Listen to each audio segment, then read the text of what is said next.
Good morning दोस्तों, good morning. कैसे हैं आप लोग? उम्मीद करता हूं आप लोग अच्छे होंगे। ठीक है, जैसा कि हमने पिछले क्लास में संसद के बारे में बता दिया था।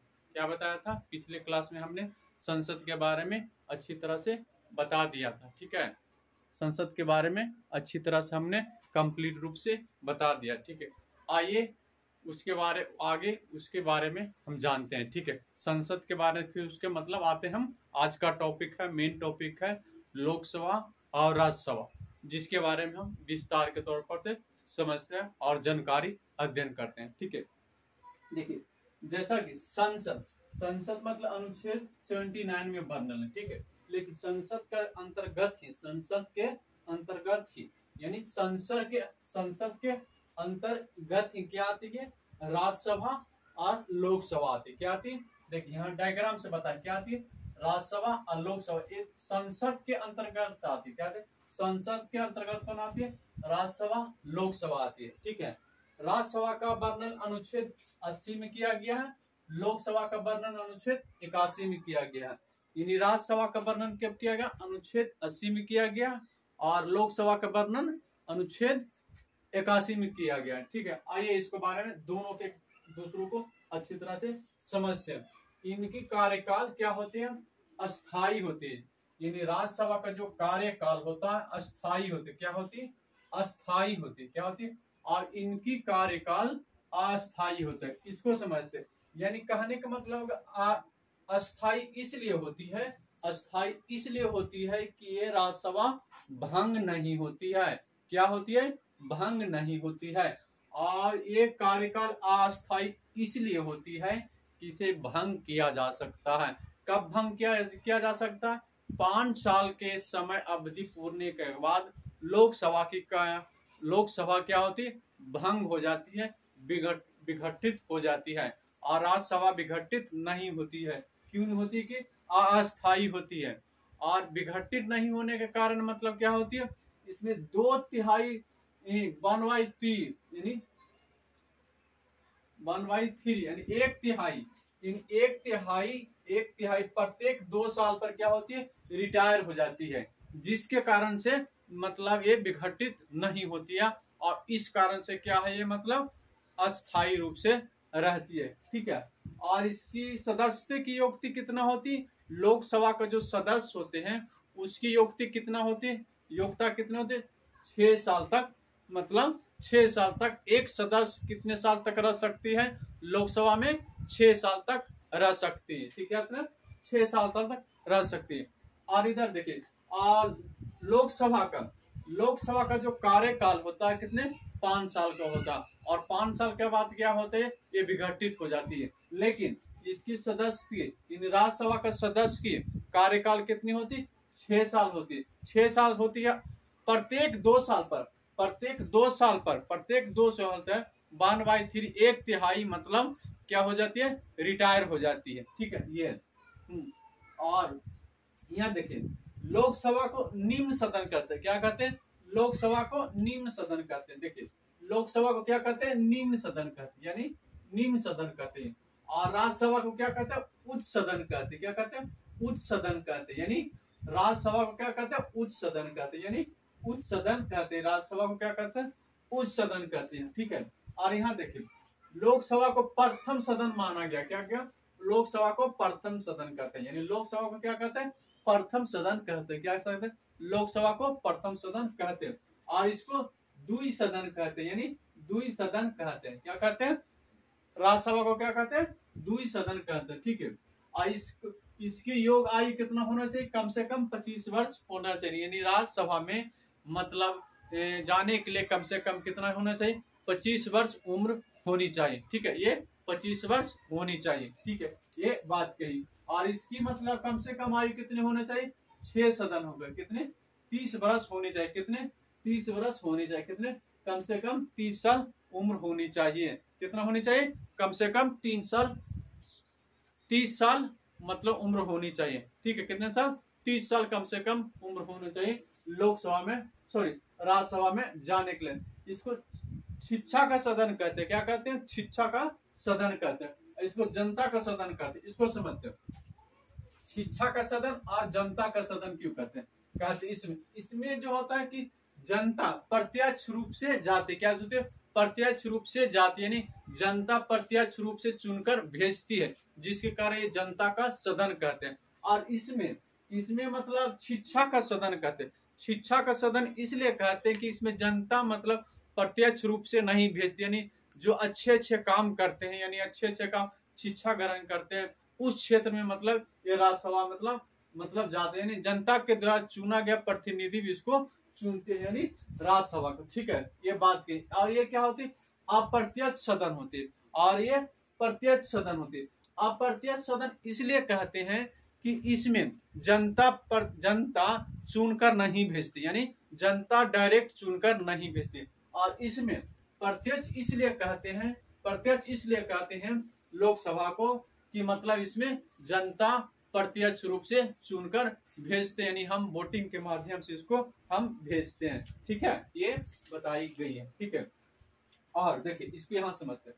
और यहाँ की जो मतलब सीट, लोकसभा का जो सीट, राज्यसभा का जो सीट होती है, राज्यसभा का सीट अधिकतम की मतलब राज्यसभा का सीट कितना? 233 प्लस 12 होती है, यानी 245 सीट होती है। यानी राज्यसभा में टोटल सीटों की संख्या कितनी होती? 245 होती है।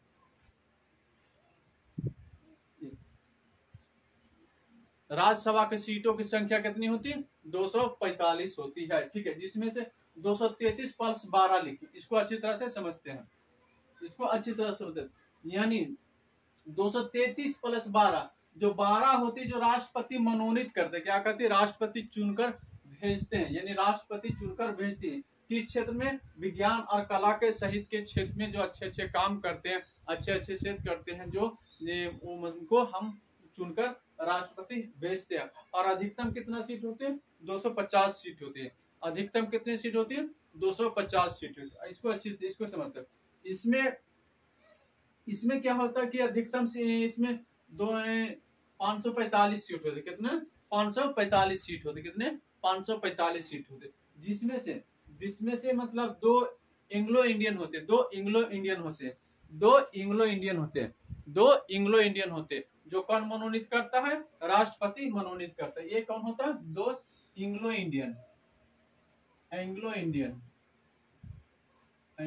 इंडियन कौन मनोनीत करता है? राष्ट्रपति क्या करता है? इसको मनोनीत करता है। ठीक है, ये कौन करता है? राष्ट्रपति मनोनीत करता है। ठीक है, ये। और इसको अच्छी तरह से समझते हैं। देखिए, ये अधिकतम कितना सीट होती है? ये अधिकतम 552 सीट होती है। क्या? 552 सीट होता है, जिसमें से देखिए 530 राज्य से आती। कहां से आती? राज्य से आती है। और राज्य से आती, ठीक है, कहां से आती? राज्य से आती है। और 20 सीट कहां से आते हैं? केंद्र शासित प्रदेश से। केंद्र शासित प्रदेश समझते हो ना, जिसे कहा पांडिचेरी, दिल्ली, चंडीगढ़ और दमन द्वीप। अभी तो वर्तमान में भी केंद्र शासित प्रदेश जम्मू कश्मीर भी आ गया। ठीक है, ये यहाँ से सीट आती है। और 2 आती है एंग्लो इंडियन से, यानी हो गया 552 अधिकतम सीट। कितना? 552 अधिकतम सीट। ठीक है, देखिए इसको अच्छी तरह इसको समझते। देखिए, अधिकतम सीट मतलब हमने कितना लिखा? 250, यानी अधिकतम 250, लेकिन वर्तमान में भी कितना है? 245। और जो 45 सीट है, वो 45 पीओके यानी पाकिस्तान में चला गया। पीओके जो था ना, जो मतलब पाकिस्तान, उसको कब्जा कर भेज दिया। क्या कर दिया? कब्जा करके उस पर क्या कर लिया? कैप्चर कर लिया, जिसके कारण अभी राज्यसभा में कितना सीट है? 245 सीट है। ठीक है, ये हमने डायग्राम के माध्यम से समझे। और इसको देखो अच्छे से समझते हैं, इसको समझते हैं। राज्यसभा की पहली बैठक कब होगी? पहली बैठक कब हुआ था? 3 अप्रैल 1952 को। कब बैठक हुआ? 3 अप्रैल 1952 को, जिसको काउंसिलिंग ऑफ स्टेट कहते थे। उस समय क्या कहते? काउंसिलिंग ऑफ स्टेट कहते थे। क्या कहते? राज्यसभा का 1952 में 3 अप्रैल 1952 में पहली बैठक हुई। उस समय क्या कहते थे? काउंसिलिंग ऑफ स्टेट कहते थे, ठीक है। और इसको 3 अगस्त 1954 को 3 अगस्त 1954 को इसको राज्यसभा का नाम दिया गया। क्या दिया? नाम दिया गया, ठीक है। इसको थोड़ा सा समझते हैं। देखिए, राज्यसभा, लोकसभा में क्या होता है? मंत्री परिषद होते हैं। क्या होते हैं? लोकसभा में क्या होते हैं? मंत्री परिषद होते हैं। और धन विधेयक होता है ना, कहाँ पेश किया जाता है? धन विधेयक कहाँ पेश किया जाता है? लोकसभा में पेश किया जाता है। कहाँ पेश किया? धन विधेयक होता है, जो धन विधेयक लाया जाता वो कहाँ पेश किया जाता? लोकसभा में पेश किया जाता है। कहाँ किया? लोकसभा में किया जाता। लेकिन 14 दिन के लिए मत कहाँ भेजा जाता था? राज्यसभा में भेज दिया जाता। मात्र 14 दिन के लिए कहाँ भेज देता है? लोकसभा भेज दिया। यानी धन विधेयक कहाँ पेश किया जाता? लोकसभा में। कहाँ? लोकसभा के। और 14 दिन के लिए कहाँ भेज दिया जाता है? मतलब राज्यसभा में भेज दिया जाता। अब बजट भी कहाँ पेश होता? बजट होता है ना, बजट कहाँ पेश किया जाता? लोकसभा में पेश किया जाता। ठीक है, ये हमने आपके लोकसभा और राज्यसभा के बारे में हमने आपको जानकारी दी है। आइए थोड़ा सा इसके बारे में जानकारी लेते हैं, ठीक है। इसके थोड़ा सा जानकारी लेते हैं, ठीक है। आइए हम बताते हैं, ठीक है। ये हो गया लोकसभा राज्यसभा, जो काफी इंपॉर्टेंट चैप्टर, ठीक है। इसको आपको मतलब हर एक एग्जाम एक दो पूछ ही देता है, ठीक है। आइए इसको अच्छी तरह से समझते हैं।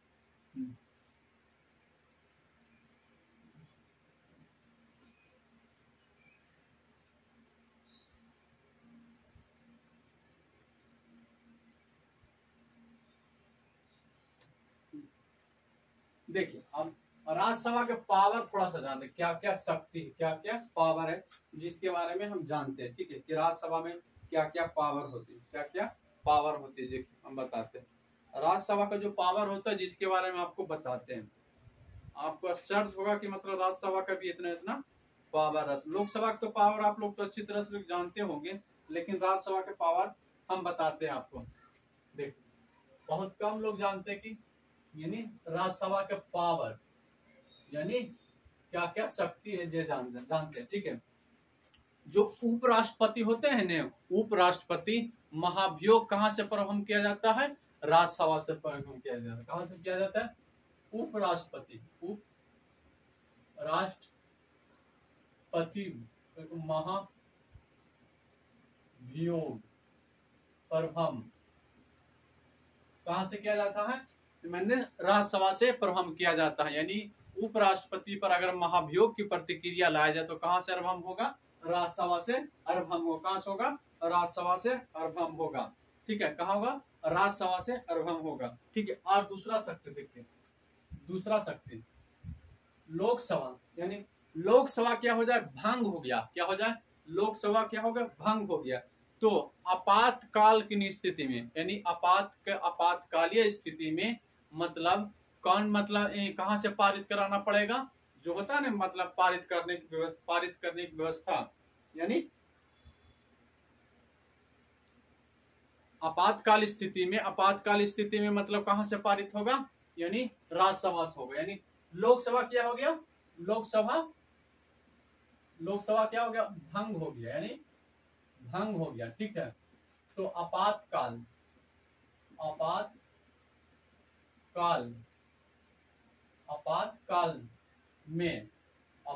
में मतलब राज्यसभा से क्या होगा? पारित होगा, यानी राज्यसभा से पारित होगा, ठीक है। ये बात जब अब लोकसभा क्या हो गया? भंग हो गया, तो उस समय में आपातकाल की स्थिति रहेगा तो लोकसभा से मतलब कहाँ से पारित होगा? राज्यसभा से पारित होगा, ठीक है। ये बात कही गई है, ठीक है। ये बात कही है। तीसरा समझते हैं, अनुच्छेद 249 कहती कि 249 कहती राज सूची विषय में राज सूची विषय में क्या? राज सूची विषय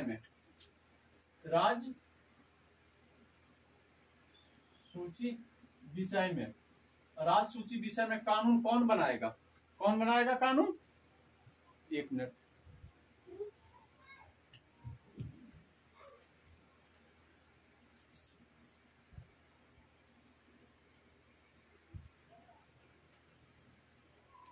राज्य सूची विषय में कानून कौन बनाएगा? राज्य सूची विषय में कानून मतलब कौन बनाएगा? राज्यसभा बनाएगा। कौन बनाएगा? राज्यसभा बनाएगा। और देख किसको देगा? लोकसभा को देगा। यानी राज्य सूची विषय में कौन सा बनाएगा? मतलब राज्य सूची के विषय में, राज्य सूची में कानून बनाएगा। राज्य सूची विषय के बारे में कौन सा कानून बनाएगा? राज्यसभा बनाएगा। ठीक है। और चौथा समझते हैं, आर्टिकल अनुच्छेद 312। अनुच्छेद 312 क्या कहता है, जिसके बारे में समझते हैं। अनुच्छेद 312 कहते हैं यानी अखिल भारतीय सेवा। अखिल भारतीय सेवा, अखिल भारतीय सेवा का सृजन कहां से होगा? अखिल भारतीय सेवा, अखिल भारतीय सेवा कहां से शुरू होगा? कहां से निर्माण होगा? यानी राज्यसभा से। कहां? राज्यसभा से। ठीक है। यानी अखिल भारतीय सेवा सृजन कहां से होगा? राज्यसभा से होगा। ठीक है। ये बात बताई गई है राज्यसभा के बारे में, मतलब ये पावर होती है। ठीक है, ये बताई गई है। ठीक है, ये हमने बताया। लेकिन यहाँ कुछ कुछ इसमें से छूटा हुआ। जैसे देखिए क्या होता है कि राज्यसभा के जाने के लिए मतलब योग्यता क्या क्या होना चाहिए, वो भी बता देते हैं। ठीक है, ये इसमें क्या होना चाहिए? योग्यता। इसकी योग्यता, योग्यता क्या होना चाहिए? यहाँ पर लिख देते हैं, भारत का नागरिक होना चाहिए। ठीक है, क्या होना चाहिए? भारत का नागरिक होना चाहिए। आयु कितना होना चाहिए? कम से कम 30 वर्ष होना चाहिए। पागल या दिवालिया नहीं होना चाहिए। यहाँ लिख देते हैं, पागल या दिवालिया नहीं होना चाहिए। लाभ के पद पर नहीं होना चाहिए। यहाँ लिख देते हैं, लाभ के पद पर नहीं होना चाहिए। ठीक है, ये बात बताई। यानी राज्यसभा के बारे में इसकी इतना योग्यता रहेगी तो मतलब वो इसमें जा सकता। और इसकी लोकसभा के योग्यता के बारे में जाते हैं, सेम टू सेम वही है। क्या होना चाहिए? भारत का नागरिक होना चाहिए। क्या होना चाहिए? पहला नंबर तो भारत का नागरिक यानी योग्यता। क्या होना चाहिए? भारत का नागरिक होना चाहिए। ठीक है, क्या होना चाहिए? नागरिक होने चाहिए। ठीक है, आयु इसमें कम से कम कितना होना चाहिए? आयु कितना होना चाहिए? 25 वर्ष होना चाहिए। क्या होना चाहिए? 25 वर्ष होना चाहिए। ठीक है, छोटा छोटा टॉपिक है, फिर भी मैं आपको बता देता हूँ। ठीक है, क्या होना चाहिए? और इसमें क्या होना चाहिए? पागल या दिवालिया नहीं होना चाहिए। दिवालिया नहीं होना चाहिए। लाभ के पद पर नहीं होना चाहिए। लाभ के पद पर नहीं होना चाहिए। ये बात बताई गई है। क्या योग्यता है। ठीक है, ये छोटे छोटे टॉपिक है जो कि आपको कहीं भी मिल जाएगा, लेकिन ये समझने योग्य नहीं है, लेकिन रट से रट करके जानकारी ले सकते हैं। ठीक है, ये बताई गई है। ठीक है, ये आज का टॉपिक लोकसभा राज्यसभा के बारे में हमने बताया। ठीक है, एक दूसरे से लिंक करके पढ़ेंगे ना तो काफी अच्छी समझ में आएगा। क्या आएगा? एक दूसरे से लिंक करके आपको पढ़ना है। ठीक है, जैसा कि हमने ये कंप्लीट बता दिया, संसद बता दिया और राज्यसभा और लोकसभा बता दिया। ठीक है, ये संसद के अंतर्गत ही आता है। ठीक है, आज के लिए मैं यही रोकता हूँ। ठीक है, जय हिंद दोस्तों।